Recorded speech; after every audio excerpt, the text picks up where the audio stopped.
Bonjour à toutes et à tous. Bon bah écoutez, j'espère que cette fois-ci la connexion va être bonne et que ça va marcher. On se retrouve aujourd'hui jeudi pour le live avec ma super invitée Yael Zarka.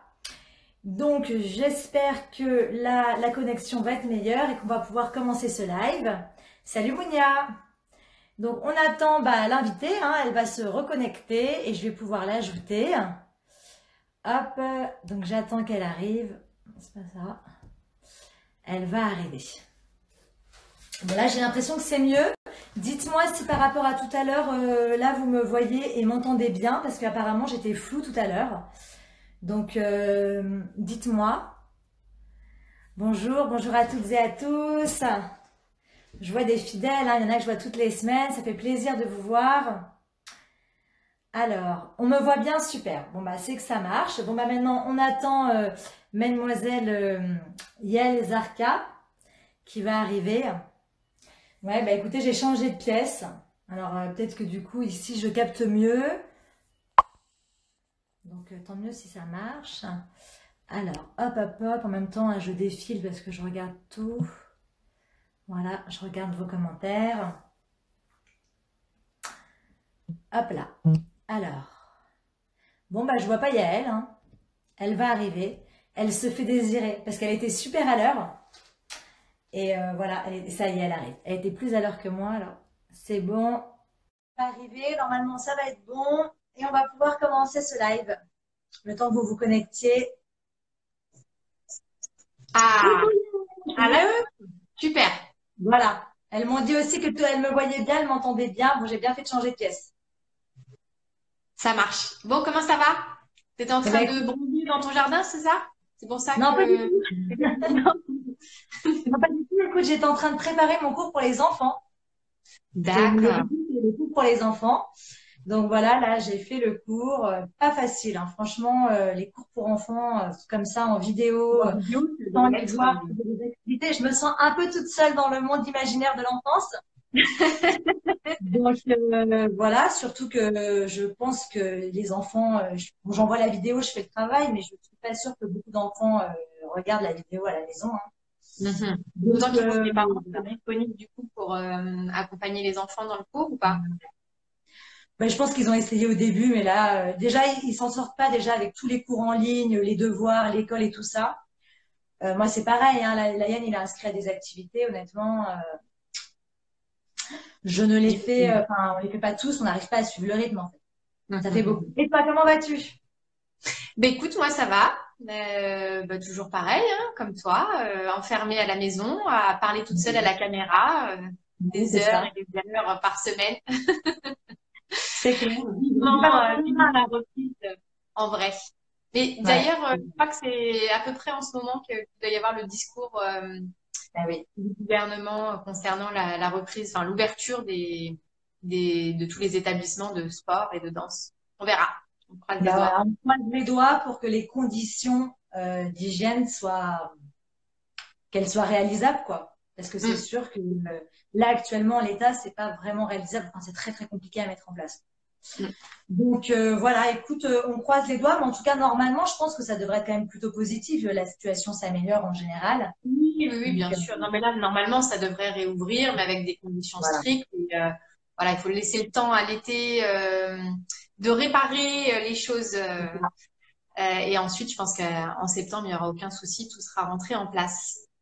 Voilà, faut le temps qu'on se réorganise, quoi, aussi. Rentré en S'il y place, a ça veut des... dire c'est pas grave, on a compris. Allez, alors notre thème, Ok. c'est parti. Allez, c'est parti. Donc voilà, j'ai invité Yael pour parler pédagogie. Donc je vais te présenter rapidement. Je le fais moi parce que si tu te présentes, il y a tellement de choses à dire que ça va durer 10 ans. Mais donc voilà, je sais même pas si j'ai besoin de présenter Yael. Je pense qu'on n'a plus à la présenter. Yael est une artiste, danseuse et chorégraphe connue en France et dans le monde entier. Voilà, c'est vrai que tu œuvres beaucoup pour la danse orientale. Tu fais énormément de choses. Tu donnes des cours, tu fais des stages comme nous toutes, mais en plus, voilà, tu proposes toujours, je trouve, des choses différentes, tu as toujours des nouvelles idées. Je pense au livret pédagogique que tu as fait en association avec Amar, où tu proposes des musiques. Pour moi, j'ai fait assez la pub, je m'en sers vraiment à tous mes cours. voilà, tu proposes des spectacles, voilà, tu as toujours des idées originales, tu as plein de tutos YouTube. Donc voilà, c'est vrai que ça, je trouve ça très appréciable. Bon, tu sais que on est collègues, mais on est aussi amis. Mais là, c'est pas, je parle pas forcément de l'ami, je parle vraiment de la personne. Je trouve que vraiment tu fais beaucoup de choses pour la danse. Tu es une passionnée avant tout. Tu es une grosse bosseuse et tu mérites là où tu en es. Voilà, ça c'est dit. Ah bah dis donc. Ah bah Donc, merci. Ah bah je vais c'est bien dormir ce soir, hein. ça. Sachez que je ne suis pas financée par Yael, hein, ce que je dis est sincère. Oui, elle voyage, elle organise plein de choses, c'est une grosse bosseuse. Et ben voilà, on en profite bien, tout le monde en profite. Donc voilà, ça me faisait vraiment plaisir de t'inviter de toute façon parce que je pense que tu es incontournable dans la danse orientale. Et aussi pour parler pédagogie, parce que bah, c'est vrai que tu donnes beaucoup de cours. Toutes les deux d'ailleurs, on donne beaucoup de cours de danse. Et je me suis dit que ça pouvait être sympa de faire un échange et donc de vraiment voir un petit peu nos pédagogies respectives. Et voilà, dans le but de justement de s'enrichir et d'échanger. Et j'ai l'impression que c'est vrai qu'on parle rarement de pédagogie en danse. On parle de plein de choses, de musique, de rythme, mais la pédagogie, on en parle moins. Et pour enseigner, pour être prof de danse orientale, c'est hyper important. Donc, je me suis dit que voilà, ça pouvait être un moment de partage intéressant. Je suis tout à fait d'accord et tu as eu une super idée parce que c'est vrai que du coup, c'est vraiment quelque chose dont il faut discuter, je pense, parce que c'est intéressant à la fois pour les filles qui sont déjà profs de nous écouter, à la fois pour celles qui sont des élèves mais qui auraient envie un jour d'être profs et aussi pour celles qui sont simplement élèves mais qui du coup vont pouvoir mieux comprendre comment on construit nos cours, quels sont nos objectifs généraux sur l'année, etc. Donc je pense que tu as eu une super idée. Je trouve ça très intéressant. En tout cas, moi, ça m'intéresse beaucoup d'écouter ce que tu as à dire. Ben, écoute, moi aussi, hein, pareil, idem. Donc, on va commencer. Alors, je te poserai des questions et d'abord on t'écoutera, puis ensuite moi aussi j'y répondrai et j'expliquerai comment je fonctionne. Alors, première question, combien de temps dure un cours? Tes Alors moi, cours, mes quoi. cours, ils durent 1 heure. C'est des cours d'1 heure. D'accord. Bah, écoute, moi, c'est pareil. Mes Ouais. cours durent 1 heure. Est-ce que tu as toujours fait des cours d'1 heure ou tu as déjà fait des cours plus longs? J'ai déjà fait des cours plus longs, mais très très rarement. Je pense qu'en province, il y a plus facilement des cours de 1h15, 1h30.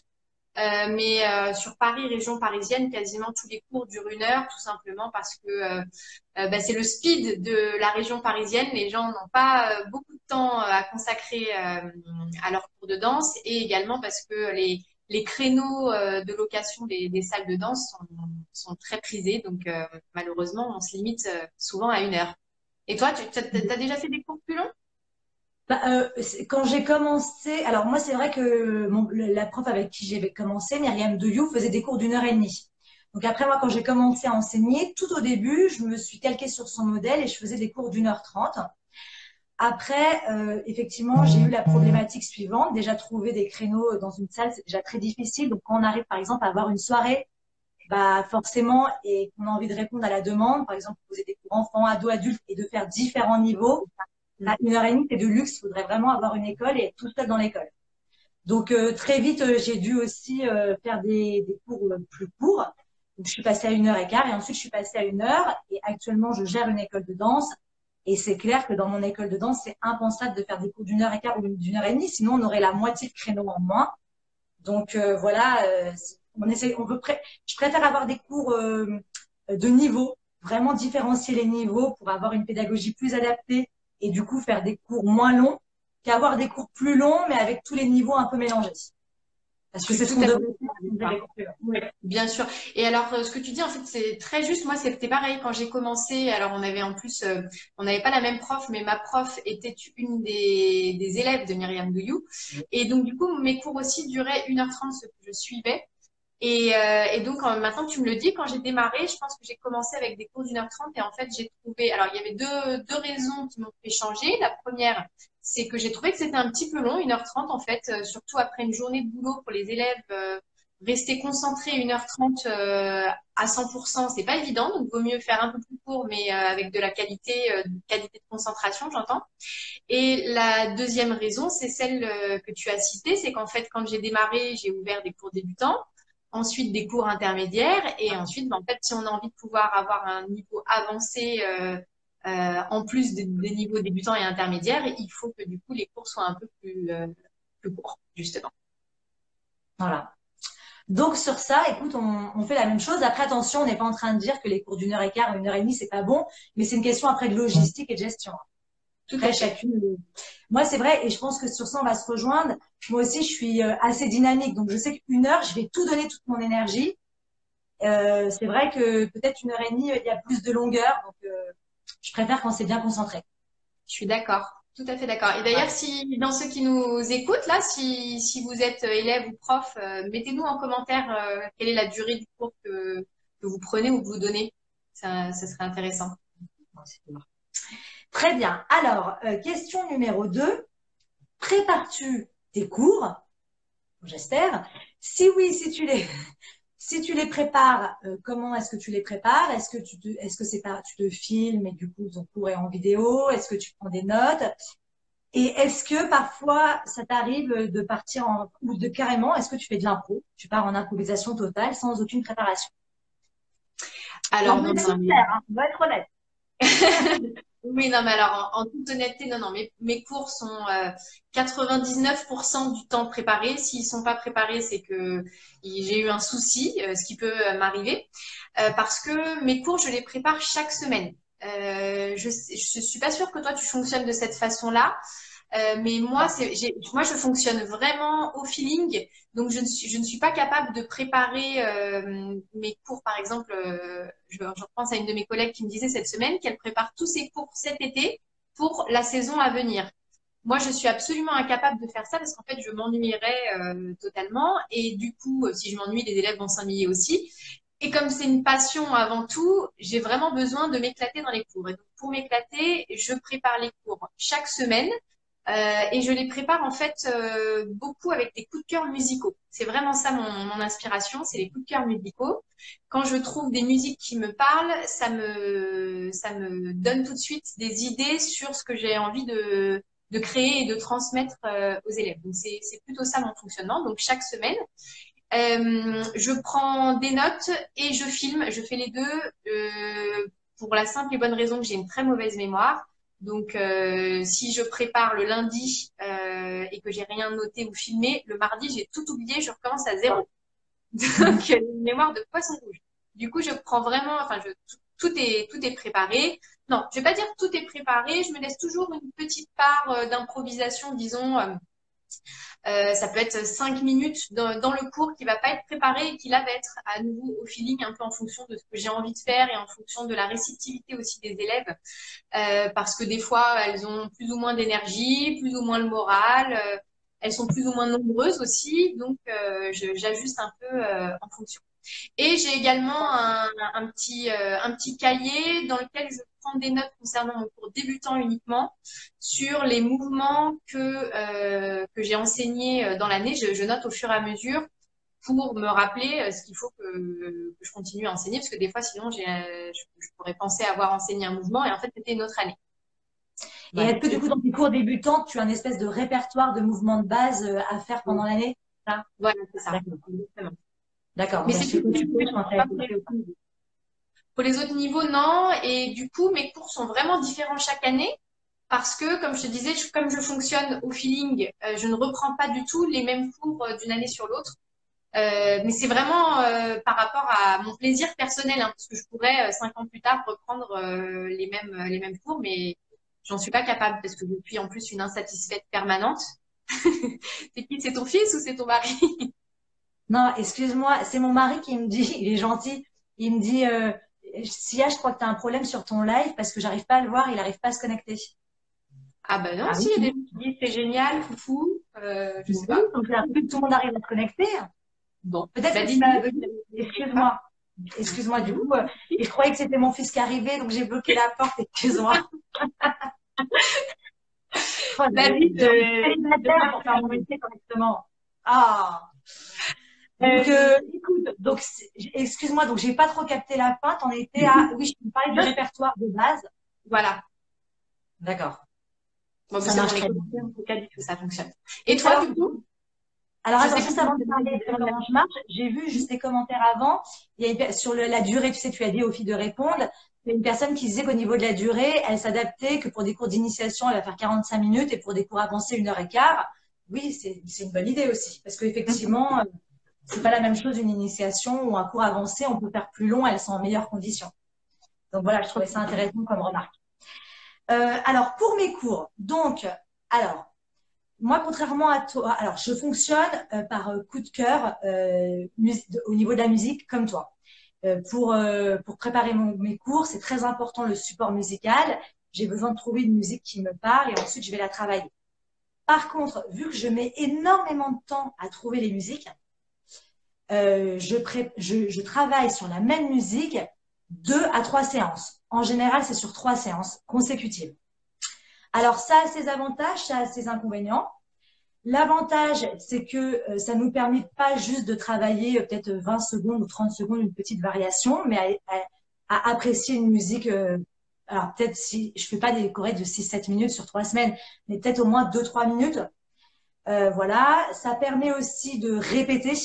Donc, vraiment parce que je trouve qu'une danseuse, elle a besoin de répéter pour s'approprier le mouvement. Ça permet aussi au corps de digérer, parce que parfois, il y a un mouvement, il peut bloquer, et une semaine après, il peut se débloquer. Donc, voilà, moi, je vraiment, ça dure 3 semaines. Et par contre, c'est pas 3 semaines le même cours. Bien sûr, il y a une évolution. Ça veut dire qu'au début, on va travailler la première partie. La deuxième semaine, on va revoir la première partie, mais plus rapidement et travailler la deuxième partie. La troisième semaine, pareil, travailler la troisième partie et tout revoir. Donc c'est progressif et c'est pas du tout sur 3 semaines exactement le même cours. C'est juste le même support musical. Les inconvénients, c'est que les élèves, eh ben, faut qu'elles soient régulières. C'est ça mon inconvénient. Ça veut dire qu'une fille, surtout par exemple mon cours avancé où ça va être assez balèze, la fille qui a loupé les 2 premières semaines et qui arrive à la troisième semaine, bonne chance pour rattraper son retard. Donc c'est pour ça que je filme quand même par vidéo pour qu'elle puisse rattraper à la maison. Mais bon, c'est un peu mon argument aussi. Je dis aux filles, il faut être régulière. C'est qu'1 heure par semaine. Essayer d'être régulière. Bon, et après, alors, qu'est-ce que tu donnes à ton pays au final, du coup? Comment? Est-ce qu'elles sont moins absentes? Je sais pas. Oui, pas forcément, non.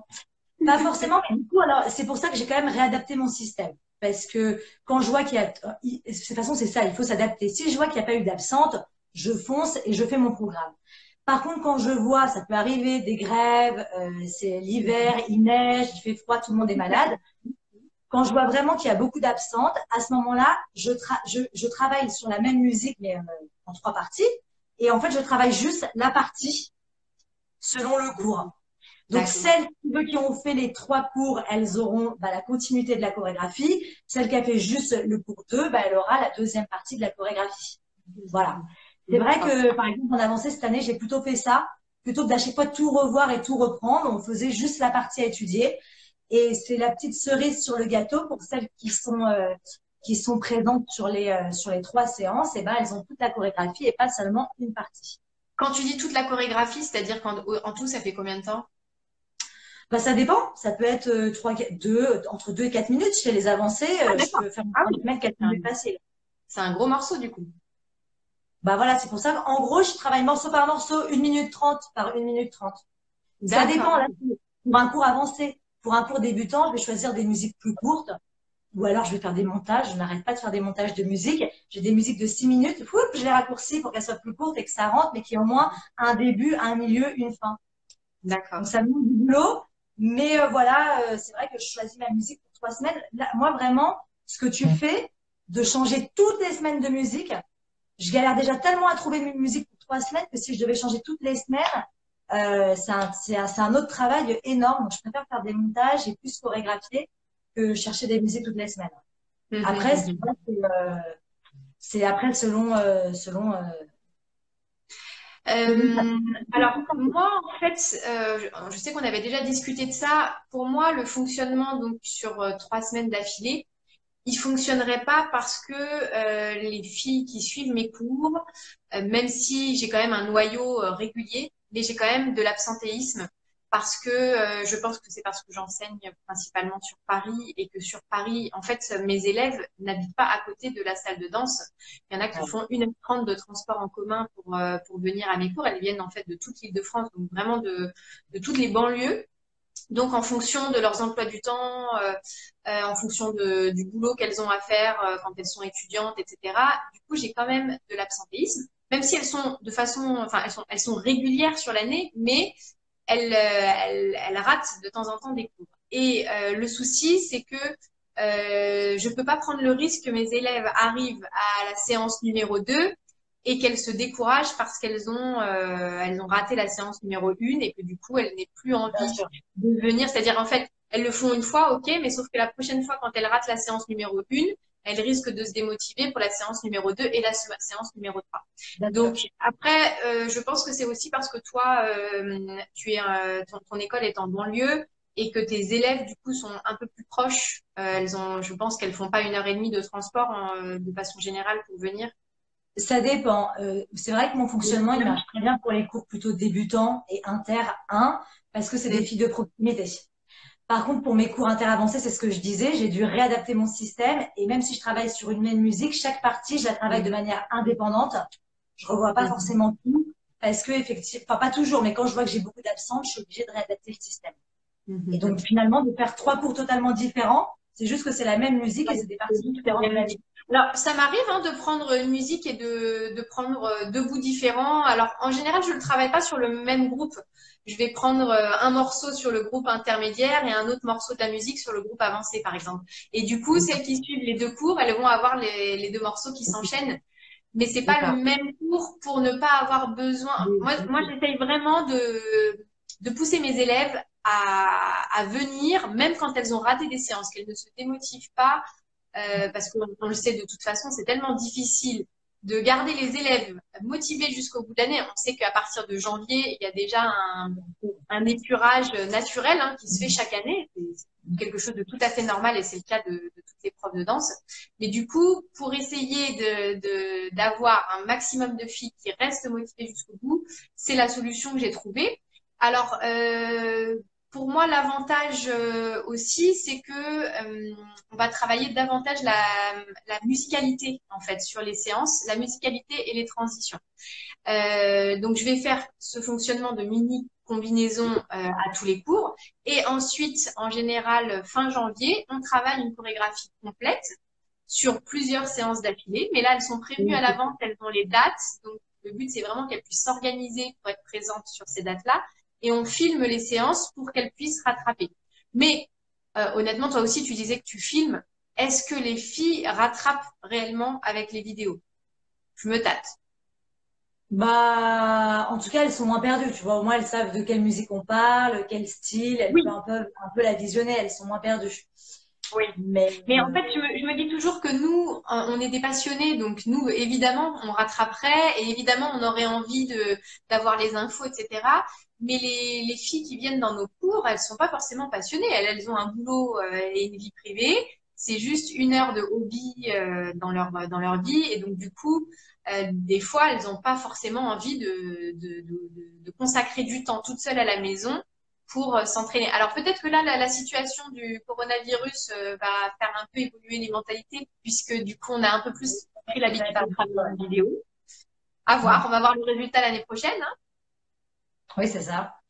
Après, moi, je sais que mes élèves, en tout cas, elles sont toujours, quand on étudie une musique sur plusieurs séances, elles sont toujours contentes quand même de vraiment, elles ont l'impression vraiment de faire une chorégraphie, un petit Ouais. aboutissement.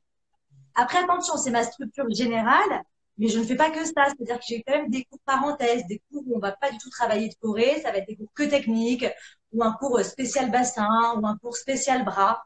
Voilà, ça c'est quand je travaille une chorégraphie, mais c'est pas tout le temps ça.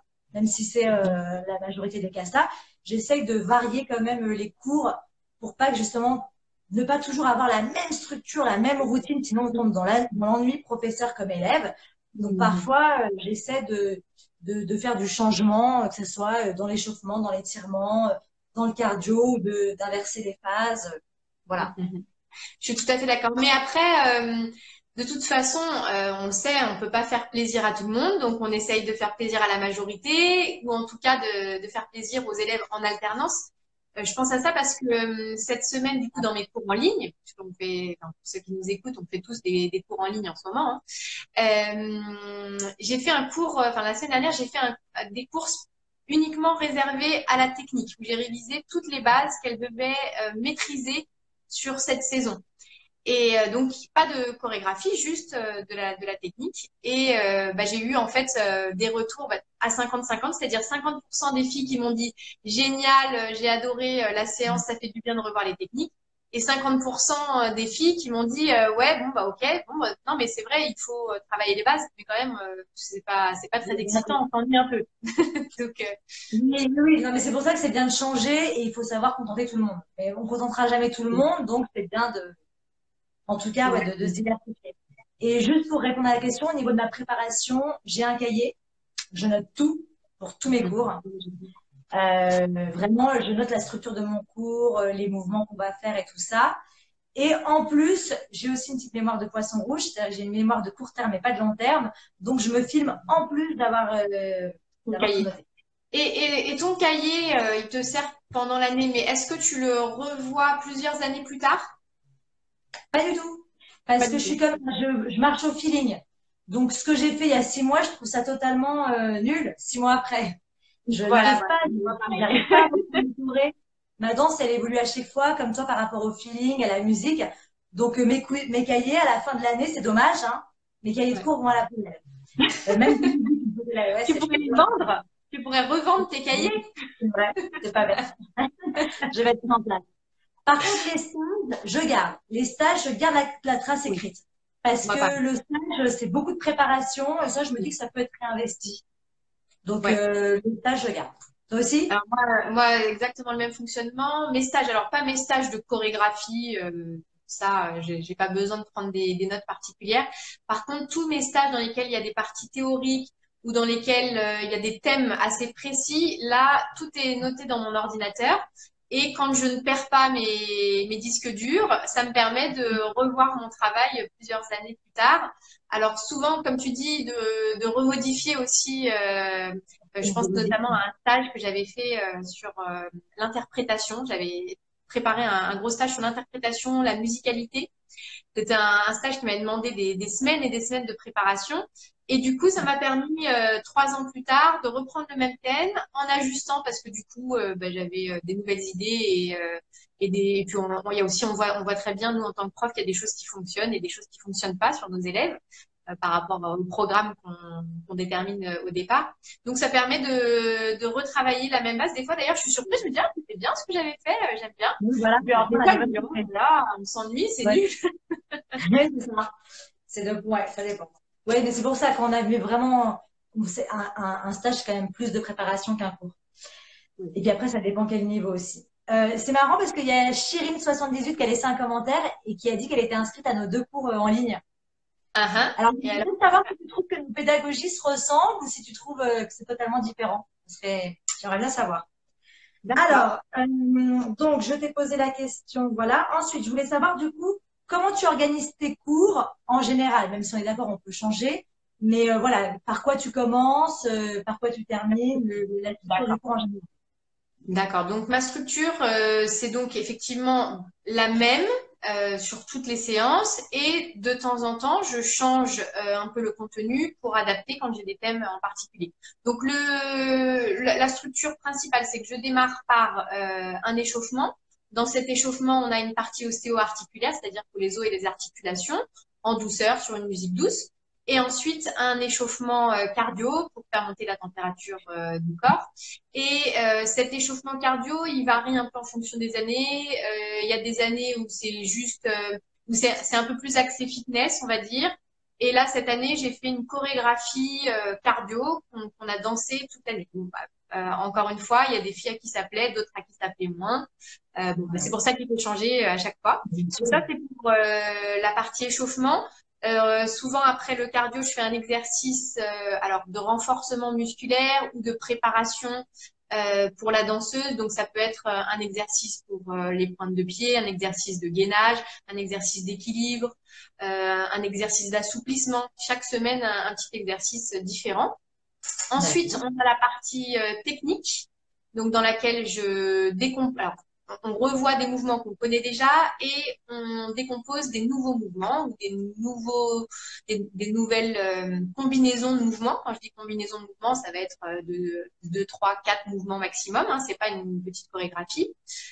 C'est pour travailler donc des transitions entre les mouvements. Et ensuite, une partie, donc, enchaînement chorégraphié, dans laquelle je présente chaque semaine un petit enchaînement sur une musique différente. Et je termine. Pardon, la technique que tu travailles, est-ce qu'elle est étudiée dans ton enchaînement chorégraphié? Oui.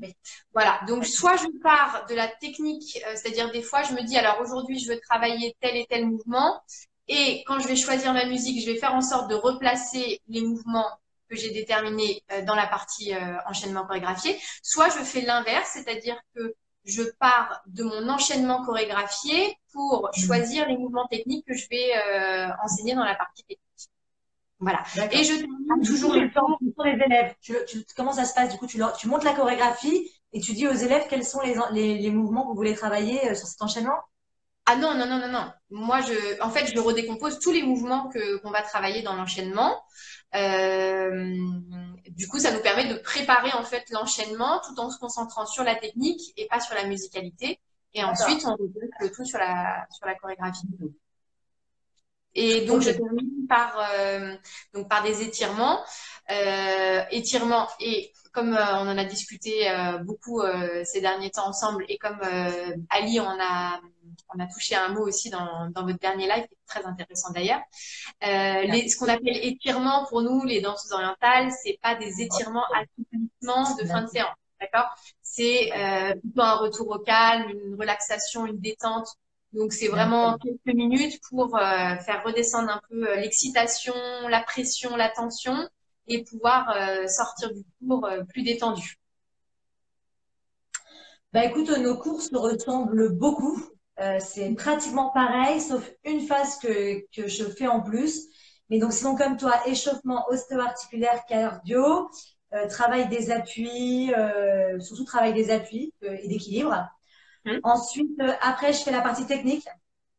Sauf que ma partie technique, elle est en deux parties. Elle est face au miroir et elle est en déplacement. Je fais toujours des déplacements à tous mes cours.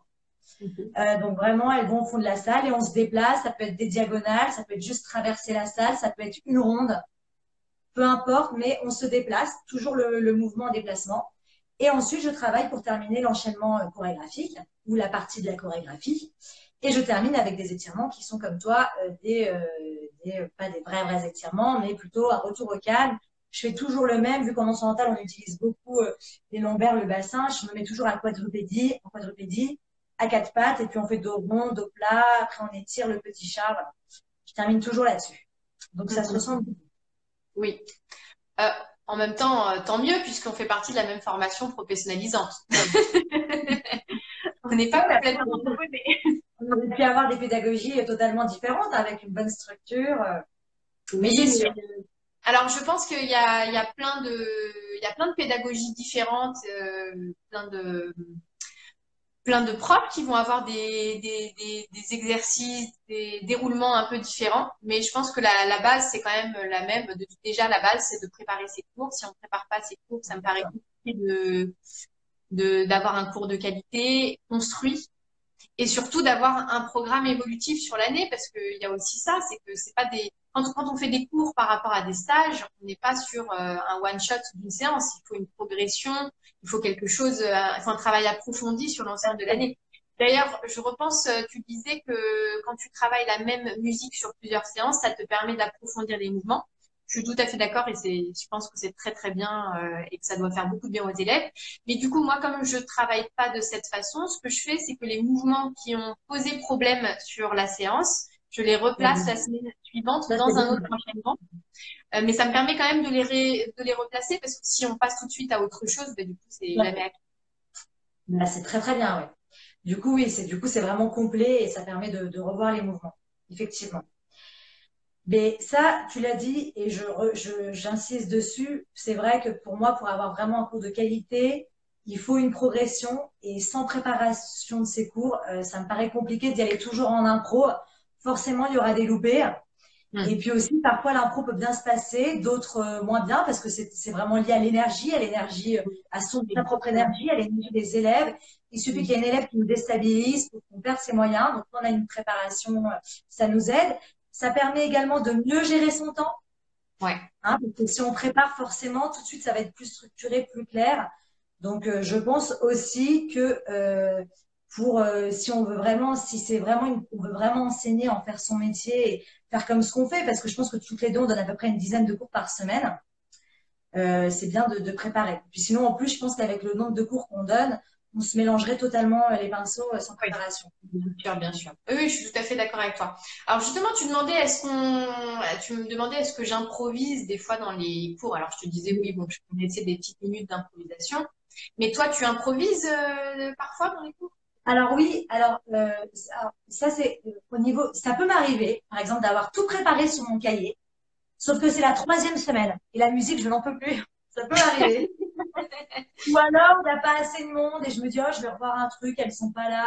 Et voilà. Et je dis, OK, les filles, impro, on change. Et alors là, je pars en impro, je prends la musique qui me vient, je crée sur le vif. Mais voilà, alors les élèves, elles aiment bien parce que du coup, ça sort comme ça sort, mais ça reste rare. Ça reste rare et je le fais quand j'ai une super énergie. C'est-à-dire que je sens que je vais être créative, je sens que je suis boostée, que j'ai envie de faire mon cours en impro. Et voilà, je le Ouais. sens. Je ne me partirai pas dans une impro si je suis fatiguée ou un truc comme ça. Donc ça peut m'arriver, mais 99% du temps, j'ai ma préparation. Et ça peut Ouais. m'arriver. Ouais, ben, Hein. je suis tout à fait d'accord avec ce que tu dis et c'est vrai que ça m'arrive aussi plutôt sur des cours avancés en fait. Bizarrement, pourtant, c'est ceux qui demandent du boulot hein, en termes de créativité. Mais ça peut m'arriver d'avoir choisi une musique, d'avoir des mouvements que j'ai décidé de placer, mais de me laisser des petits trous parce que des fois, j'ai simplement pas eu la créativité suffisante à la maison et que j'ai besoin du coup de l'énergie des élèves et du feeling et de rentrer dans le bain avec elles pour pouvoir peaufiner. Donc ça m'arrive effectivement d'improviser des combinaisons, mais c'est pas un cours improvisé. C'est-à-dire que j'ai quand même choisi ma musique, j'ai quand même Ouais, des idées précises sur ce que je veux faire et je vais d'accord. juste broder un peu. Voilà, on va dire que c'est juste un peu de broderie autour de la base D'accord. d'impro. Et alors, est-ce que au niveau de, bon, en tout cas, alors ça, c'était notre préparation. Bon, ensuite, il y a la préparation et puis il y a la réalité. C'est-à-dire que on va penser à une chorégraphie, on va penser à un mouvement, on va dire ce mouvement ne va pas poser de souci. Et puis finalement, il va poser un souci, tout le monde est à contre-temps, personne n'a compris le mouvement. Est-ce que tu restes fidèle à ta préparation et du coup, tu te dis les filles, tant pis, on reverra plus tard, mais moi, il y a le programme à tenir. Ou est-ce que tu es capable d'arrêter, de faire la moitié de ce que tu avais prévu? Non, alors, si j'ai une élève qui a un souci, une ou deux élèves, je vais essayer de réexpliquer deux fois, trois fois. Après, je ne peux pas retarder l'ensemble du groupe à cause de trois élèves. Donc là, dans ce cas, je vais continuer. Par contre, si je vois que l'ensemble du groupe a un souci, je vais évidemment changer mon programme parce que c'est à nous, professeurs, de nous adapter à nos élèves et pas l'inverse. Donc, ça m'arrive assez régulièrement de mettre la barre un peu trop haute et du coup, peut-être de simplifier des mouvements ou d'aller moins loin dans la durée de la chorégraphie que j'avais prévue pour pouvoir le faire de façon plus sereine parce que le but c'est quand même que les élèves elles s'éclatent dans le cours, elles viennent pour se changer les idées. Si elles ont le sentiment quand elles sortent du cours d'être en échec parce qu'elles n'ont pas réussi à faire correctement ce qu'on leur a demandé, ça peut être hyper frustrant pour elles et démotivant. Bah là, je n'ajoute rien, je fais exactement la même chose que toi. Je trouve que c'est du bon sens pédagogique. Et effectivement, surtout, on reste pas tête butée à finir sa chorégraphie quand on perd. S'il y en a une, c'est différent. On fait du cas par cas, mais enfin, on peut pas faire du cas par cas. Je veux dire, on est obligé de suivre l'ensemble. Mais effectivement, quand on voit que vraiment la majorité des filles ne suivent pas, il faut savoir s'adapter et Je réévaluer sa préparation. Ça, Tout c'est à fait. Je sûr. ne sais pas si tu as vécu la même chose en tant qu'élève. Moi, j'ai déjà vu des professeurs en stage s'énerver vraiment parce que l'ensemble du groupe ne suivait pas, mais genre vraiment énervé et montrer l'énervement et la déception. Et du coup, ça mettait vraiment une mauvaise ambiance dans la salle. T'as jamais vécu ça? Ouais, j'ai déjà vécu ça, mais je sais pas, mais en tout cas, je trouve ça inadmissible pour un professeur de faire ça. Ça m'est déjà arrivé, mais je sais plus. Si, bon, ça m'est déjà arrivé peut-être, mais Ne me rarement, donne quand pas de même, nom. rarement. Mais je trouve ça inadmissible parce que moi, c'est ce que je dis tout le temps à mes élèves. Je leur dis, il n'y a pas il y a pas de mauvais élèves, il y a surtout des mauvais profs. Bon, je justifie ce que je vais dire. En fait, oui, je justifie. Ce que je veux dire, en tout cas, moi, c'est ce que je vois, c'est que quand toute la salle n'arrive pas à faire le mouvement, c'est sûrement nous, en tant que professeurs, on a du mal à expliquer. Parce que peut-être que pour nous, c'est simple, peut-être qu'on n'a pas pensé. Il y a un problème, on a mal décortiqué le mouvement. Souvent, le problème vient de nous et pas des élèves. Pour qu'il y ait la majorité qui ne suivent pas. C'est pas normal. Normalement, ou alors le niveau n'est pas adapté. Mais si nous avons un cours débutant avec des élèves débutantes ou un cours intermédiaire avec intermédiaire et que je fais bien le niveau correspondant à l'élève, normalement, si j'explique bien et si mon cours est bien construit, les élèves doivent suivre. Et ça, moi, je l'ai vraiment vu avec l'expérience. C'est-à-dire qu'il y a des mouvements que quand j'ai commencé, j'expliquais très mal. Parce que, bah voilà, nous-mêmes, on nous les a pas expliqués. Moi, je suis une fille, je marche beaucoup au visuel. J'ai pas forcément besoin d'explications. Je voyais au visuel et puis je reproduis. Toi, je pense que tu es comme ça aussi. Tu es au visuel. Donc voilà, donc forcément, j'écoutais pas forcément les explications parce que je comprenais assez vite. Sauf qu'il y a des élèves, elles ont besoin des explications. Et du coup, au fur et à mesure des années, j'ai travaillé mes explications. C'est de plus en plus précis. Et par exemple, il y a des choses toutes bêtes, mais par exemple, la marche arabesque, bah, les élèves qui ont suivi mon enseignement il y a 10 ans, c'était vraiment quelque chose de compliqué. Aujourd'hui, la marche arabesque, à mes cours, tout le monde y arrive. Parce que je pense que j'explique pas de la même manière, que je donne tout de suite les choses à faire, les choses à pas faire, j'ai tout de suite les bons tuyaux. Ça vient aussi avec l'expérience. Oui, bien donc, sûr. en tout cas, c'est clair qu'on va pas s'énerver parce que si tous les élèves ne suivent pas, c'est que le prof est mauvais. Moi, c'est ce que je pense. Tout à fait. Alors, j'ajouterais qu'il faut prendre en considération toujours en tant que prof qu'on a quand même trois types d'apprenants. Il y a ceux qui sont visuels, comme tu le disais, il y a ceux qui sont auditifs. Donc les visuels, c'est ceux qui ont besoin de voir. Les auditifs, c'est ceux qui ont besoin d'explications orales. Et ce qu'on appelle les kinesthésiques, c'est ceux qui sont plus tactiques, donc qui vont avoir besoin soit de mettre les mains sur notre bassin pour sentir un mouvement, soit que nous mettions nos mains sur leur bassin pour les diriger. Et du coup, il faut, nous, dans notre enseignement, être capable d'utiliser les trois parce que on ne sait pas qui est dans quelle catégorie et eux-mêmes ne le savent pas. D'ailleurs, les élèves ne le savent pas de façon générale. Et donc, du coup, il faut vraiment trouver des moyens d'expliquer avec les trois méthodes. Et c'est pas évident. Et je pense que pour rejoindre ce que tu disais, ce qu'il faut en tant que professeur, c'est savoir se remettre en question, tout simplement, parce que on apprend d'abord beaucoup avec l'expérience, comme tu le disais, mais aussi parce qu'on n'a pas eu forcément des formations. Il n'y a pas de diplôme d'État dans cette discipline. Donc, on n'a pas eu une formation qui nous a dit alors il faut faire comme ça. Donc, on teste des choses et puis on voit que ça fonctionne ou que ça ne fonctionne pas. Et c'est vrai que bah, forcément, quand ça fait, comme toi et moi, ça fait une bonne quinzaine d'années qu'on enseigne, du coup, forcément, notre enseignement de maintenant, c'est pas du tout le même que celui qui a 15 ans. Hein, très clairement, on a fait, je pense, des erreurs. Enfin, moi, je repense à des choses. J'ai honte de certaines choses que j'ai faites il y a 15 ans parce que j'avais pas eu la formation qu'il fallait. Maintenant, quand même, en 2020, on peut avoir une formation de qualité. On peut prendre il y a tellement de possibilités maintenant de se former que je pense qu'on n'a plus le droit à notre époque, il y a 15 ans, il n'y avait rien en pédagogie, ça c'est clair. Ah ben, il y a 15 ans, il y avait des stages pour apprendre des chorégraphies et des cours pour apprendre des chorégraphies. C'est tout. Tout ce qui était théorie, corps humain, tout ce qui était construction pédagogique, tout ce qui était histoire de la danse, il fallait un peu se débrouiller. Donc, c'est vrai qu'on a une excuse. C'est ça. On s'est débrouillé. Bah, moi, c'est vrai que j'avais un avantage vu qu'à la base, j'étais enseignante. Donc, c'est vrai que l'IUFM et tout m'a beaucoup. Ça, c'est sûr. C'est vrai. J'ai pu m'adapter. Alors, ensuite, autre question. Comment organises-tu il ne faut pas avoir honte, elle dit Chérine. C'est bien, merci Chérine. Merci. Non, j'ai pas vu ta réponse en fait, de tout à l'heure. Comment?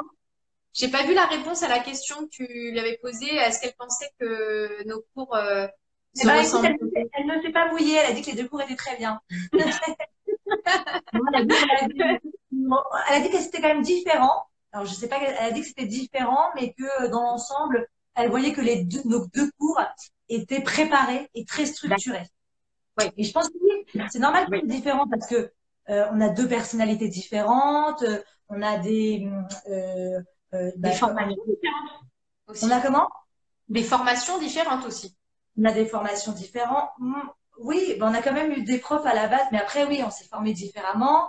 on a peut-être pas les mêmes émotions, tu vois, au niveau de la musique, pas les mêmes feelings. Donc forcément, ça donne des cours différents. Mais Bien je sûr. pense qu'effectivement, toutes les deux, on les prépare et on les structure. Alors, autre question qui peut être intéressante, comment organises-tu tes élèves dans la salle? Surtout que toutes les deux, nous avons des petites salles parce que nous sommes Paris, bon, moi banlieue, mais banlieue proche de Paris, donc on ne connaît pas les grandes salles de 200 mètres carrés. On a des C'est petits espaces. c'est notre Donc, comment rêve. organises-tu tes élèves? Tu parles des lignes, c'est ça? Oui, alors est-ce que tu fais des lignes? Est-ce que tu fais tout le temps des lignes? Comment ça se passe? D'accord. Bah alors oui, la position, enfin le placement de base dans la salle, c'est la quinconce, donc c'est-à-dire des lignes qui s'intercalent, si on peut dire ça comme ça, oui. Et donc ça, c'est vraiment le placement de base pour que tout le monde puisse voir, mais on change de ligne tout le long du cours pour que tout le monde puisse passer devant. Sachant que passer derrière, c'est pas négatif à mes yeux, parce que des fois, il y a des filles qui me disent ah mais je suis derrière, je vois moins bien, ou je me vois pas dans le miroir. Mais pour moi, être derrière, c'est en même temps travailler sans le reflet dans le miroir et Ouais. travailler du coup davantage dans le ressenti. Donc pour moi, c'est très intéressant d'être devant et derrière tout le long du cours. Et je travaille également, comme tu le disais tout à l'heure, avec des déplacements donc en colonne ou des cercles, des diagonales ou des choses comme ça. J'essaye de le faire. Je le fais pas forcément à tous les cours parce que ça dépend aussi du type de mouvement qu'on doit travailler dans la séance. Mais si on n'a pas des grands déplacements, on va avoir au moins des petits déplacements devant, derrière ou des choses comme ça. Mais j'essaye de D'accord. le faire en tout cas le plus régulièrement possible. Et alors, est-ce que tu n'oublies pas de faire tourner les lignes? Tu penses tout le temps, tu es vraiment calé là-dessus? Ça m'arrive d'oublier, mais généralement les élèves sont là pour nous le rappeler, non? Je sais pas si toi c'est le cas aussi. Oui. Elle le rappelle, les élèves. Mais c'est très bien, hein. En tout cas, moi ça me convient très bien que les élèves n'hésitent pas à le dire parce que d'abord je préfère qu'elles le disent avant qu'il y ait un malaise qui puisse s'installer. Parce que j'ai déjà entendu par exemple dans des stages que je suivais en tant qu'élève il y a longtemps, les lignes n'avaient pas changé pendant le Oui. stage et du coup il y avait une frustration de la part des élèves de ouais on n'a pas changé de ligne, moi j'ai rien, j'ai pas, je suis pas passée devant ou c'était toujours les mêmes qui étaient devant. Donc c'est bien que les élèves puissent le dire. Bien sûr, bah écoute, non, j'ai le même fonctionnement que toi. Je fais des lignes avec bien sûr changement de ligne toutes les 5-10 minutes. Voilà. Et puis toutes les 10 minutes plutôt. Et puis je fais systématiquement des déplacements. Donc comme je t'ai dit, ça peut être des diagonales, des cercles. Après, j'essaye aussi, mais je pense que tu le fais aussi. Tu sais, parfois, quand tu as envie d'un peu d'une ambiance moins académique, ça peut m'arriver de faire atelier chorégraphique et du coup, tu les fais se regrouper. Ou alors, elles vont travailler deux par deux, comme ça, elles se regardent, il y a le visuel, on se sourit, il y a plus d'échanges. Donc voilà, Tout à j'aime fait. bien aussi essayer. Alors, je ne fais pas tout le temps, hein, mais ça, c'est plutôt ponctuel. Tu vois, par exemple, avant les vacances. Avant les Mhm. vacances, avec un cours un peu plus fun, on fait une ronde, on échange, on communique. Je vais pas le faire au début d'année, au premier cours, quand personne ne se connaît. Donc voilà, après, C'est marrant parce que alors moi je fais ça en général au deuxième, troisième cours justement en début d'année pour que ça se décoince un peu parce que je trouve que ah c'est oui, toujours un peu froid en début d'année et souvent les filles elles arrivent au cours, elles se disent à peine bonjour et elles repartent, elles se disent à peine au revoir. Donc du coup en début d'accord. d'année j'essaye de faire un petit exercice. Alors souvent je fais un exercice d'échauffement donc, ce que je te disais tout à l'heure, un assouplissement, un renforcement musculaire ou quelque chose comme ça, j'essaie de le faire par deux pour les amener à échanger, en fait, simplement échanger leur prénom, échanger un contact visuel, et du coup, que quand elles se retrouvent dans le vestiaire après le cours, elles puissent être un petit peu plus à l'aise pour pouvoir démarrer un dialogue. Et ça fonctionne Oui, pas bien trop sûr. mal. C'est sûr. Oui, après, ça dépend.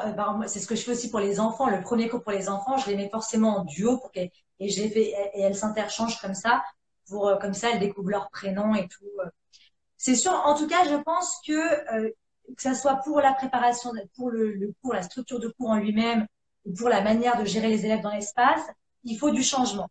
Je pense Mhm. qu'un cours, surtout dans l'art, il y a un côté quand même artistique, c'est de la danse, c'est pas un cours de pilates. Un cours de pilates, on ne vient pas chercher l'esthétique et tout, on peut juste travailler son corps directement, c'est toujours la même structure. Mais même dans un cours de pilates, j'aime bien quand il y a des nouveautés. Ça, c'est ma personnalité aussi. J'aime bien quand il y a du changement, quand parfois le prof nous surprend et que tiens, normalement, on commence toujours pas ça, bah, aujourd'hui, on part sur autre chose. Voilà, j'aime bien quand il y a des surprises, pas tout le temps faire la même chose. Alors Ça, ça, c'est je pense que c'est une question de personnalité quand même, hein. Parce que sûrement. moi, je suis comme toi. J'adore la nouveauté, la surprise. C'est pour ça que je te disais, moi, je change de musique toutes les semaines parce que sinon, je m'ennuierais moi-même. En fait, c'est pour moi Oui. principalement que je chante la musique toutes les semaines, même si ça me demande plus de boulot.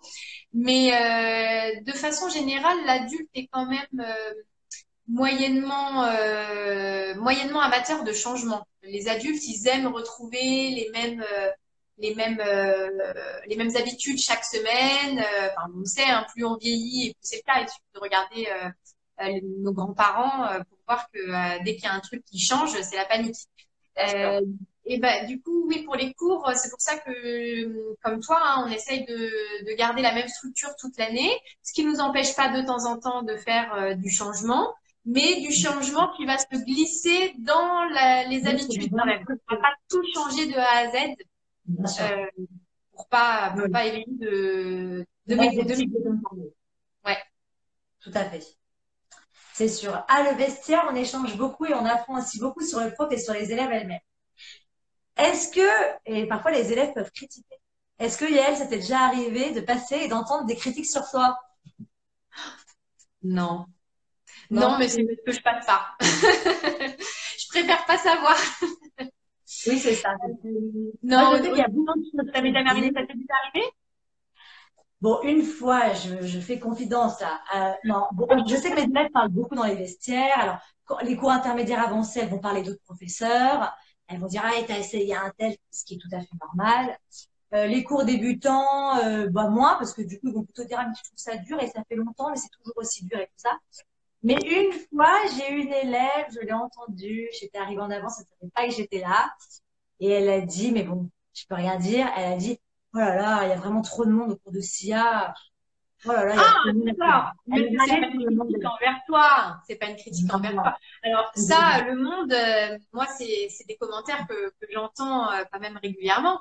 Mais ça, c'est marrant parce qu'une de mes élèves m'a écrit ça en commentaire hier, pas plus tard qu'hier.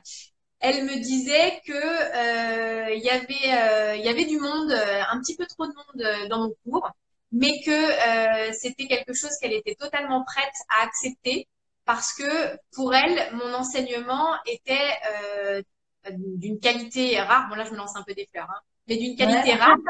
Et que donc du coup, elle savait que c'était simplement bah, le prix à payer, c'est-à-dire bah, si quelqu'un a du succès, forcément, enfin, si quelqu'un est de qualité, il a du succès, donc bah, il y a du monde dans les cours. Si les cours sont à moitié vides, il faut quand même se poser la question. Oui, après, bon, ça veut pas dire, il peut y avoir des personnes qui ont un enseignement de qualité et qui n'ont pas forcément de monde parce qu'elles sont mal placées, parce qu'elles font aucune communication. Ça peut aussi arriver. En tout cas, ce qui est vrai dans ce que tu dis, c'est que je pense que les personnes, les profs qui vont dire, ouais, mais moi, vous avez vu, mes cours, il n'y a pas grand monde, je limite. Quel prof a envie de limiter? Honnêtement, c'est très difficile de dire non quand des élèves veulent s'inscrire et dire, bah non, je te prends pas, bah non.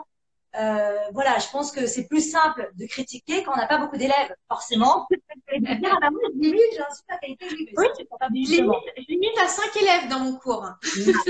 Un peu. Après, tu dis d'abord qu'il ne faut pas déborder.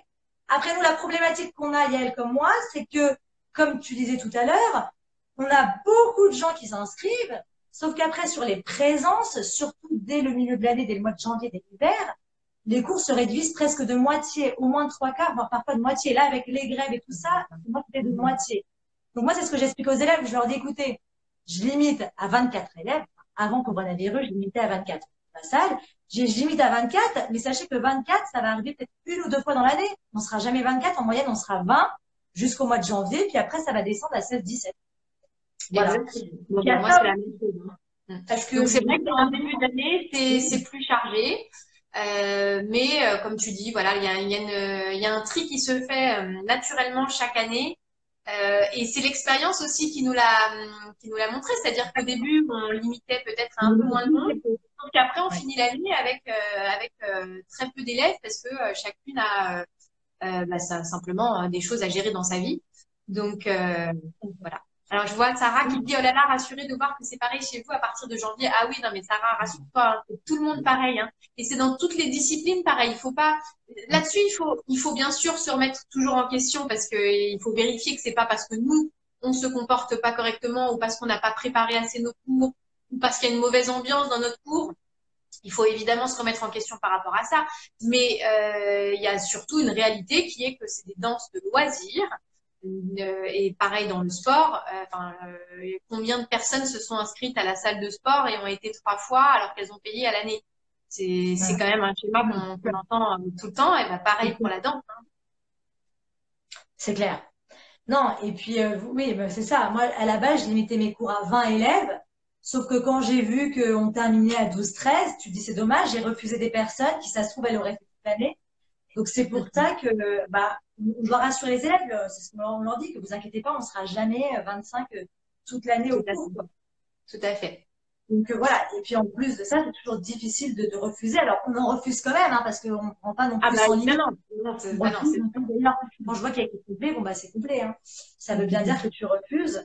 Mais donc voilà. Alors, je ne sais pas si toi c'est le cas, mais moi, une des raisons aussi pour lesquelles je prends quand même du monde dans mes cours, attention, je dis pas, je ne prends pas trop de monde, je prends du Oui. monde.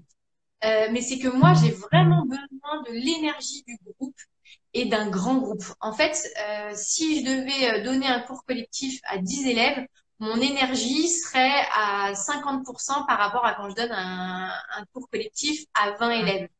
J'ai vraiment besoin de l'énergie de tout le monde, que tout le monde m'envoie les bonnes ondes pour me C'était fait pour booster, du enseigner coup, la Zumba. me donner à 100%.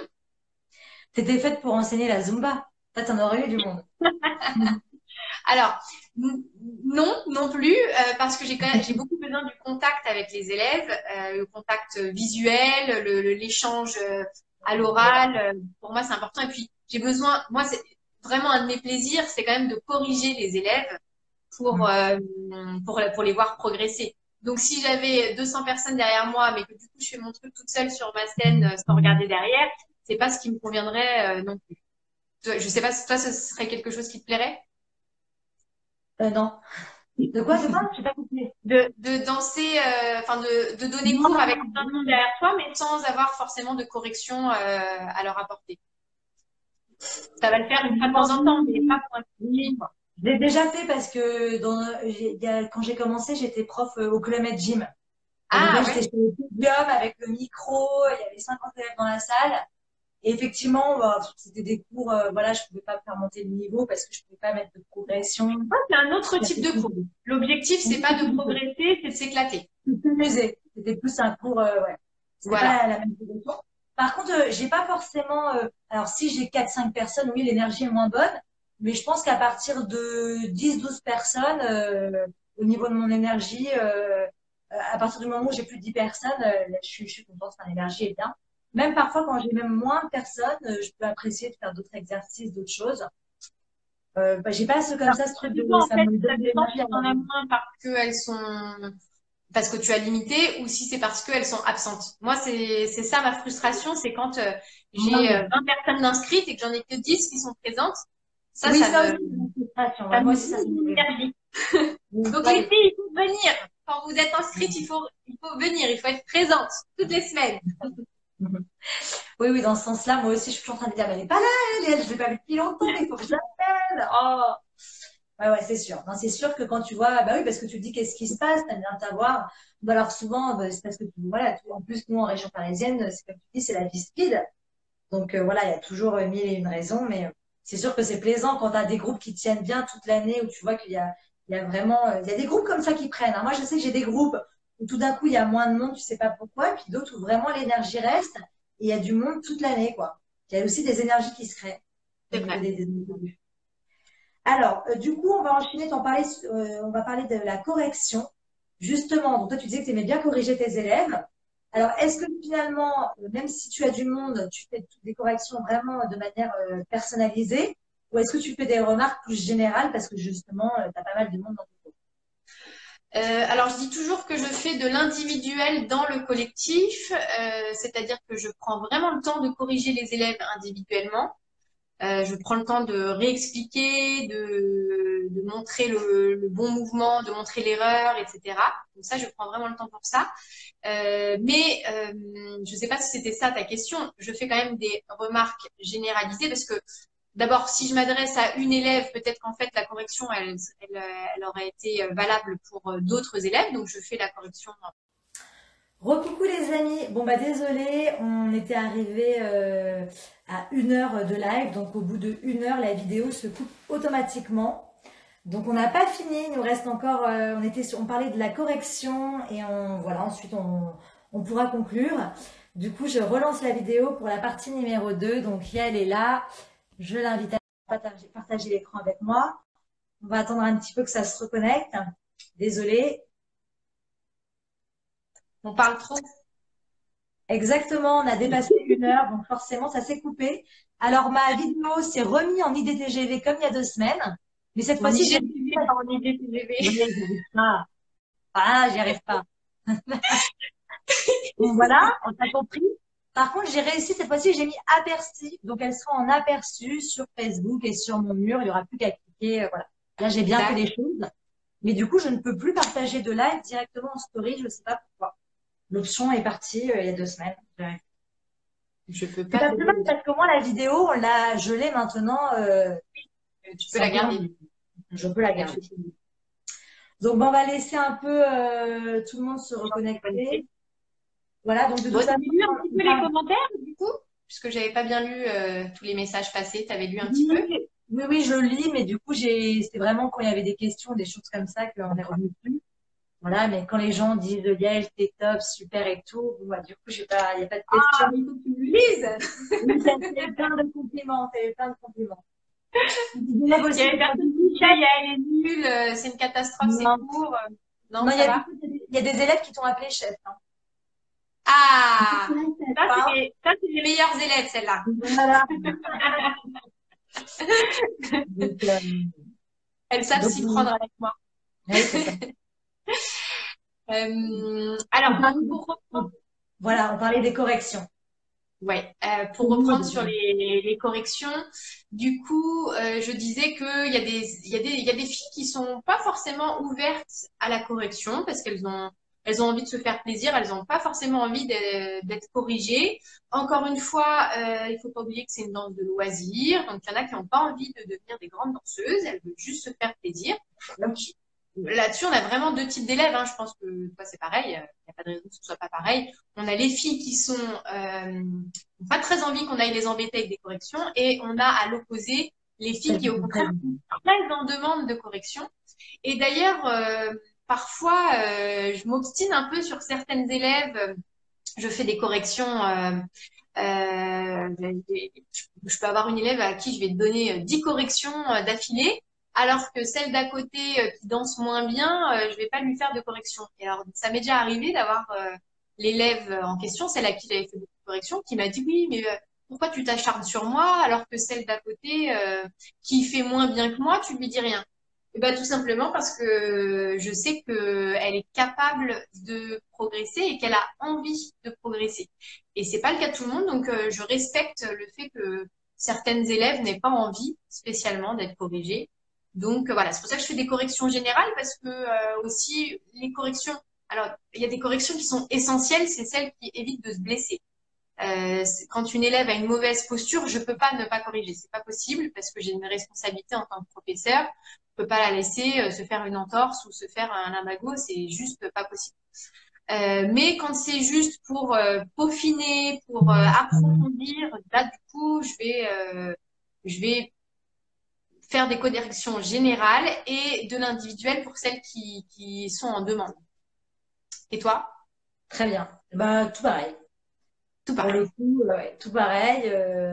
C'est exactement ça. Alors, toi, tu as dit par contre que tu prenais le temps de faire des corrections individualisées. Moi aussi, par contre, je peux pas prendre tout mon temps. Quand je fais des corrections à chaque fille, c'est quand même assez rapide. Ça va être par exemple, attention, ta posture, baisse tes épaules, ton bras, ta main. C'est des petits mots comme ça à droite et à gauche parce que c'est quand je me déplace dans les lignes. Et du coup, je fais des remarques, mais vu qu'il y a la musique et qu'il faut que je vois tout le monde, c'est assez rapide. Et ensuite, Évidemment. par contre, quand je fais mes remarques pour tout le monde, pour l'ensemble des élèves, là, je rentre plus dans le détail et je dis, voilà, alors j'ai vu ça, ça, ça, ça, ça, vous vous retrouverez dedans. Voilà, attention à ça. Et là, j'explique plus. Mais du coup, Je quand suis tu tout à fais fait d'accord avec toi. donc c'est ce que tu fais, toi aussi? Oui, oui, oui, non, mais moi, je suis tout à fait d'accord avec ce que tu dis. C'est exactement aussi comme ça que je fonctionne, même si je vais faire des corrections un peu plus poussées pour certaines. Justement, j'allais dire, en fait, il y en a qui pensent que on montre les mouvements et ensuite on se balade dans les rangs, limite on se repose. Oui. Et Ah moi, non. je trouve ça épuisant de faire les corrections, d'être attentive aux détails sans arrêt. Je sais pas pour toi, mais moi, quand je sors des cours, je suis lessivée, hein, vraiment. Et pourtant, j'ai pas dansé non-stop pendant toute la soirée, mais je suis très concentrée sur tout le monde. Alors, ce qui est marrant d'ailleurs sur les corrections, c'est que, comme on disait, j'ai une mémoire immédiate, comme toi. Et du coup, sur le moment, je vais pouvoir faire plein de corrections. Si tu me demandes une heure après, ce qui m'est déjà arrivé, une élève qui vient me voir et qui me dit, alors, qu'est-ce que tu as pensé de mon niveau, par exemple, dans un stage? Je suis incapable de le dire parce qu'en fait, moi, je dissocie le visage du corps. C'est-à-dire que je coupe le visage quand je fais les corrections, je ne regarde que des corps, que des mouvements, que des postures.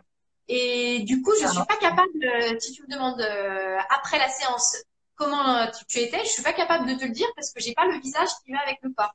Alors, si tu me montres ton corps avec la même tenue, je vais peut-être faire le rapprochement, mais juste ta tête, c'est pas possible. Est-ce que toi, ça te fait ça aussi, de voir des silhouettes en fait? Bah, je m'étais jamais rendu compte de ça, mais par contre, c'est vrai que j'ai déjà des élèves comme toi qui m'ont demandé alors s'il y a et tout, et je leur dis alors là, je suis incapable de te dire. La prochaine fois, dis-moi, et vraiment, je regarderai. Donc, ça doit être pareil que toi en fait, et je ferai vraiment, je me concentrerai pour voir et te faire des vraies remarques. Mais c'est vrai que dans le cours, j'en dis tellement. Quand tu as 20 élèves, 20, 25 élèves, voilà, tu plus, t'en dis de tous les côtés, Ouais, tous une chaîne. Nous en plus, on doit se souvenir de notre cours et tout ça. Donc, si je me suis pas concentrée, je me suis pas dit, il faut que je me focalise sur cette personne, voilà. Et ouais. puis après, pareil, je ressens beaucoup les gens. Donc, il y a des gens, je sais qu'il faut pas trop que je vienne les embêter. D'autres, je sais que je peux y aller. Donc, comme toi, ça peut être aussi parfois peut-être un peu mal interprété. Alors, finalement, c'est juste que on sent les personnes avec qui on peut et celles avec qui on peut moins. Donc, ça, je te rejoins vraiment là-dessus. Et puis, après, il y a aussi quand même, faut pas oublier que, comme tu dis, vu qu'on voit les corps, on voit aussi, enfin, vraiment pour les cours avancés, je revois surtout l'ensemble. Donc, quand il y a une fille qui est pas dans l'ensemble, si tu as un pied qui est comme ça, là, tu le vois tout de suite et tu vas pouvoir corriger. Maintenant, c'est sûr qu'on peut pas corriger tous les petits détails, c'est pas un cours particulier. Voilà, Là, exactement. Justement, ça m'arrive d'avoir un peu le regard dans le vague, en fait, dans les cours. Et peut-être que les élèves doivent se dire, ah ben, qu'est-ce qu'elle pense, elle pense à ce qu'elle va préparer à dîner ou c'est quoi le truc? Alors qu'en fait, c'est parce que je regarde un ensemble. Donc, je regarde partout, en fait. Je regarde en face, mais j'utilise la vision périphérique pour regarder partout en même temps. Et du coup, je regarde vraiment une synchronisation, un ensemble qui reproduit des mouvements et je regarde pas les personnes une par une de part. dans certains cas. Enfin, en débutant, tu fais un mouvement de base, tu vas les regarder une par une. Par exemple, tu fais juste une hanche baladie. Mais une choré de niveau avancé, même intermédiaire, où tu as plusieurs mouvements enfin, tous les 8 ans, ça s'enchaîne. Effectivement, on sert de notre vision périphérique et on regarde l'ensemble. On ne peut pas être autant dans le détail. Le regard dans Tu le vois, vide, je regarde. parfois, je fais ça, tu sais, pour virer les têtes. Tu vois, Ah moi, oui, je veux virer les têtes de mes élèves parce qu'il y a trop d'infos. Je me elles concentre. doivent, elles doivent avoir un peu peur quand même quand tu fais ça. C'est surprenant. Mais on a tout un peu ce regard dans le vague, on est là, et je suis là, je vous regarde, hein, je vous regarde, hein, je vous vois. Ça me fait penser à Yousri Sharif, donc pour ceux qui ne connaissent pas, un chorégraphe égyptien qui vit aux États-Unis, un de nos maîtres à toutes les deux, qui du coup, alors il crée sur place ses chorégraphies dans les stages. C'est vraiment un génie de la chorégraphie, donc il fonctionne vraiment au feeling lui aussi, beaucoup plus que nous même. Et la première fois que je l'ai vu créer, j'ai eu un fou rire. En fait, j'étais partagée entre le fou rire et la panique parce que je sais pas si tu vois comment il fait, mais à chaque fois il fait. Oui, oui. Ah ouais, ça, lui, il est, oui, il est totalement habité. Il est habité. Il est totalement habité par la musique, le mouvement, il ressent tout et du coup, c'est presque effrayant à regarder. C'est clair. Ah oui, il est totalement habité. Ok Yael, bon bah on va pouvoir conclure. Je pense que toutes les deux, on aime notre métier. Alors je parle du métier de professeur de danse et qu'on est toujours en train d'essayer de se former, d'améliorer notre nos cours, notre pédagogie.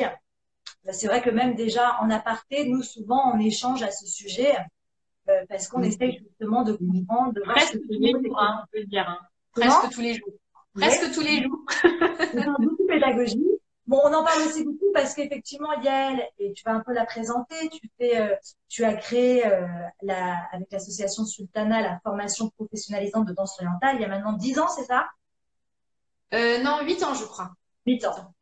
8 ans, et du coup, moi, je fais partie des professeurs, et vu que c'est très axé justement pédagogie, forcément, de par cette formation, on est appelé souvent à. Ça nous a permis d'ailleurs, cette formation, de vraiment partager et de, Ouais, euh, et de progresser aussi, hein, parce que le meilleur moyen de progresser, bien c'est de sûr, transmettre. Donc, bien du sûr. coup, donc cette année, malheureusement, elle a été annulée, la formation. Elle devait avoir lieu au mois de juillet. Donc, Voilà. tu peux nous expliquer, je trouvais ça intéressant de savoir, même si moi je le sais, mais pour les autres, pourquoi justement tu as créé cette formation il y a 8 ans, pour répondre à quelle demande. Puis je pense qu'elle marche très bien parce que bon, voilà, toutes les sessions sont complètes depuis maintenant 8 ans. Et puis même, je sais qu'on va faire la formation numéro 2. Alors, je te laisse en parler. Alors, la formation professionnalisante donc à l'enseignement, je l'ai créée donc il y a 8 ans parce que pour moi, c'était vraiment un souci quand j'ai voulu me professionnaliser de ne pas trouver une formation qui convienne à mes attentes. C'est-à-dire que comme je disais tout à l'heure, il y avait beaucoup de formations pour apprendre de la technique, des chorégraphies, mais pas tout ce qui est théorie, méthodologie, pédagogie, etc., dont on a besoin en tant que professeur de danse orientale, parce qu'il ne faut pas oublier que le métier de professeur de danse orientale n'est pas le même métier que celui de danseuse orientale. Donc moi, pour arriver à avoir un enseignement de qualité, à l'époque, j'ai pris énormément de cours particuliers avec des personnes spécialisées dans différents domaines. Donc un professeur de musique, un professeur de fitness, alors, un professeur de musique pour mieux comprendre la musique et les rythmes, un professeur de fitness pour mieux comprendre le corps humain et les échauffements, un professeur d'arabe pour mieux comprendre la culture et les paroles des chansons sur lesquelles je dansais. Beaucoup de cours avec des professeurs de danse orientale qui ont pu me transmettre la structure du cours sur l'année et les objectifs sur l'année. Et du coup, j'ai perdu beaucoup de temps et beaucoup d'argent aussi pour arriver à trouver ce qu'il me fallait pour pouvoir avoir un enseignement de qualité, sachant que, comme on le disait tout à l'heure, quand j'ai commencé avec mon enseignement, c'était pas du tout la même chose que maintenant. Avec l'expérience, on apprend beaucoup. Et donc, du coup, j'ai voulu créer une formation dans laquelle on puisse retrouver tout ça en condensé. Pourquoi en condensé? Parce qu'on retrouve aussi un autre souci qui est que beaucoup de professeurs de danse orientale ont un métier à côté, donc elles ne vont pas pouvoir suivre une formation diplômante sur 2 ans à temps complet. C'est pas quelque chose d'imaginable. Et encore plus pour celles qui sont provinciales, par exemple, et qui du coup ne peuvent pas se déplacer à Paris tous les week-ends pour suivre des formations ou des choses comme ça. Donc cette formation, j'ai décidé de la condenser sur une semaine, elle dure 40 heures, et dans laquelle on ne travaillerait que l'aspect théorique de la danse orientale. Tout ce qui est technique, chorégraphique, on le laisse pour les stages et les cours collectifs et les cours particuliers que chacune suit de son côté.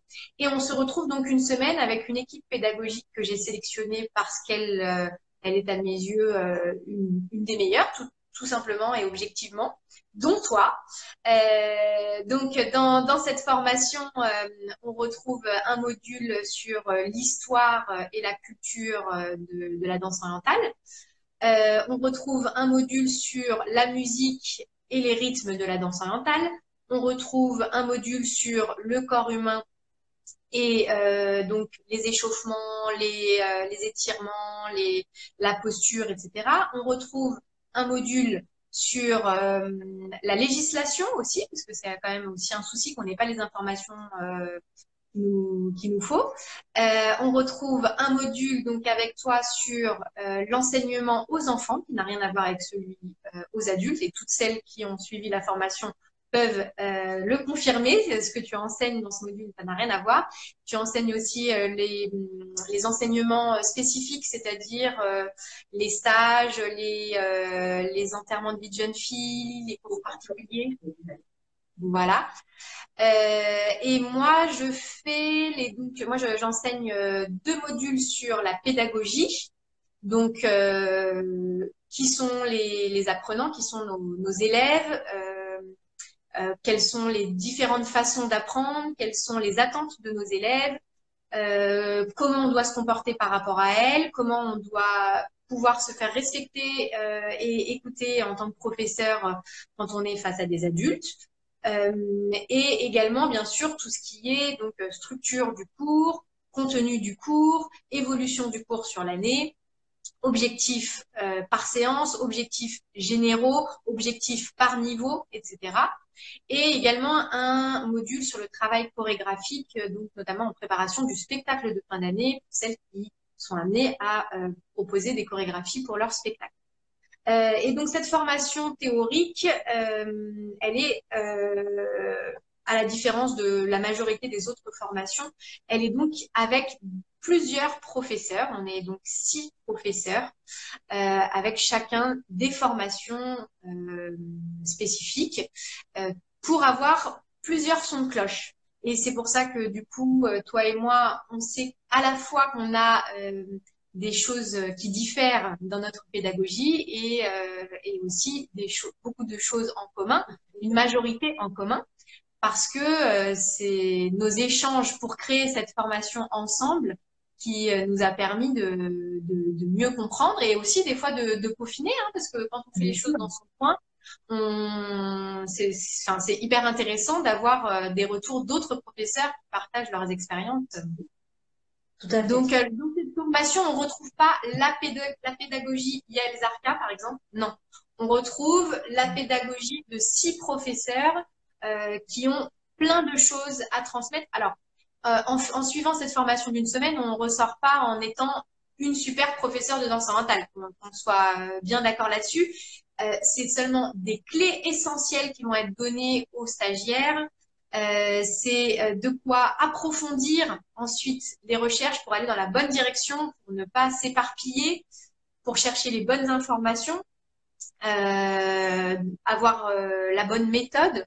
Et c'est une formation qui s'adresse du coup à la fois à des filles qui sont déjà professeurs et qui veulent se perfectionner, à la fois à des filles qui sont des élèves de niveau avancé qui veulent se professionnaliser, et aussi à des filles qui sont seulement des élèves amatrices et qui ont envie d'en savoir plus sur cette danse. Et pourquoi pas d'ailleurs peut-être un jour enseigner, mais pas forcément. Voilà, donc tu réponds à la question de Chirine, justement, qui demandait est-ce que cette formation était ouverte également aux élèves passionnés qui ne veulent pas forcément enseigner. Donc tu as ta réponse, tout à fait. Elle est ouverte à Voilà. tout le monde. C'est vrai que pour moi, c'est vraiment, j'adhère vraiment à cette formation. Et je trouve que le point fort, c'est effectivement de ne pas avoir mis une seule personne mettre un peu de cette formation et qui donnerait seulement son son de cloche, et d'avoir fait vraiment un partage de richesse avec plein de personnes plus ou enfin spécialisées dans leur domaine. Et c'est ça la Voilà. force. Et je trouve que du coup, même les stagiaires, il y a des très bons retours, mais c'est une richesse parce que du coup, ils voient plein de personnalités différentes, de pédagogies différentes. Et je trouve que même après, pour construire sa pédagogie, c'est comme pour les cours. Les cours, c'est bien de faire plusieurs professeurs différents.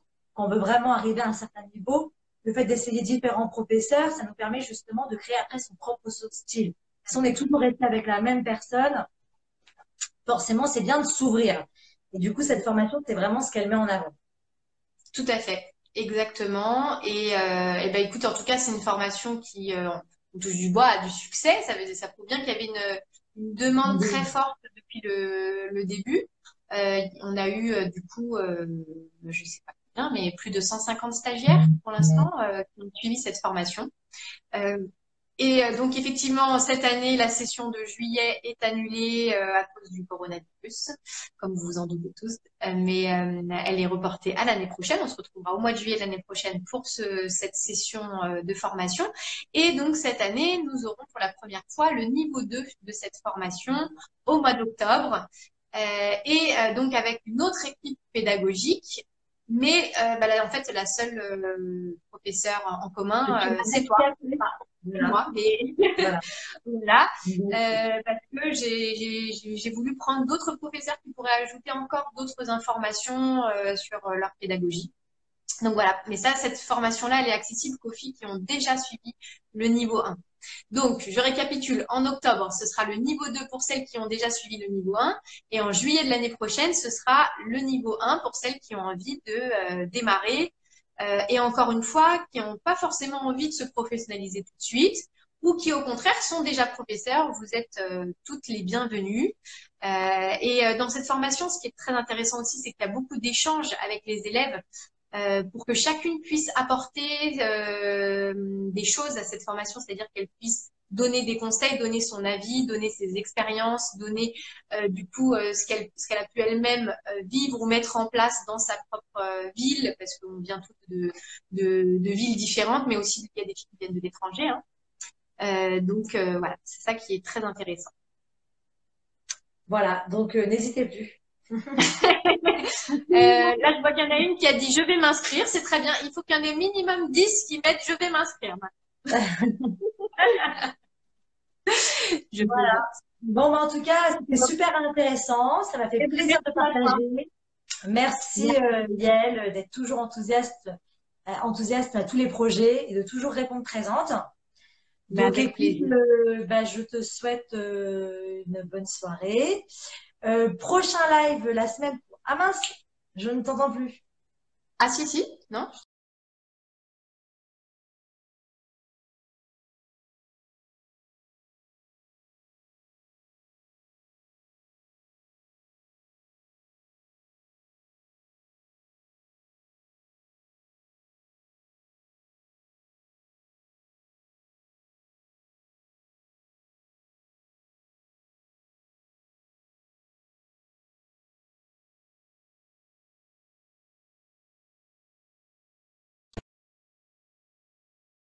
Répondre à vos questions. Ah ben voilà, t'es revenu. Bon, c'est moi qui dis quoi? Tu es partie ou c'est toi qui étais partie? Je sais pas. Partie, donc j'étais en train de conclure. D'accord. Je leur disais au revoir et puis je disais que la semaine prochaine, je ferai le dernier live de cette période de confinement. Et ben toute seule. J'aurai pas d'invité. Ah, c'est très bien. Voilà, tu as bien raison, tu as beaucoup de choses à dire. Je me dévoilerai peut-être un peu plus. Et puis voilà, ça sera le dernier. Donc vous êtes les bienvenus si vous voulez être là la semaine prochaine. Et sinon, prenez soin de vous et à bientôt en réel, j'espère. Et à tous, merci de nous avoir suivis et merci encore Sia pour ton invitation et pour tous les petits lives que tu as fait parce que c'était très intéressant et très utile pour tout le monde, que ce soit pour les amatrices ou pour les professionnels. C'était très très intéressant. Merci à tous, bisous. Allez, à plus, à bientôt.